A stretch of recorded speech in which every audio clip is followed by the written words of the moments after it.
वक्त गहरे समुंदर में गिरा हुआ मोती है जिसका दोबारा मिलना नामुमकिन है।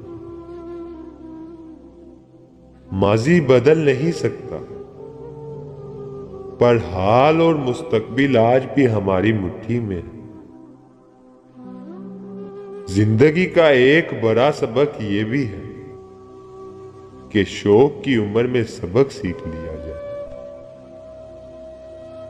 तंग जगह से निकलने के लिए वाहिद रास्ता ये है कि आप अपना रास्ता इजाद करें। रोशनी की उम्मीद रखो, मगर उम्मीदों पर जिंदगी मत गुजारो। अगर तुमसे एक तारा गुम हो गया तो क्या हुआ? आसमान पूरा तारों से बड़ा हुआ,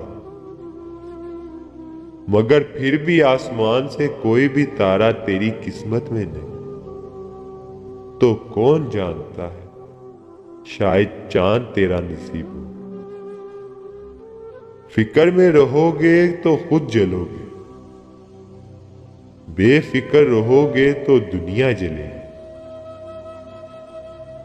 कुत्ते भौंकते हैं अपने होने का एहसास दिलाने के लिए।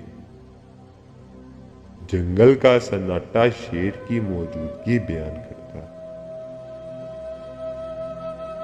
कुछ नहीं मिलता इस दुनिया में मेहनत के बगैर। मुझे अपना साया भी धूप में जाने के बाद मिला। छोड़ दिया अब लोगों के पीछे चलना। जिसको जितनी इज्जत दी उसने उतना गिरा हुआ समझा।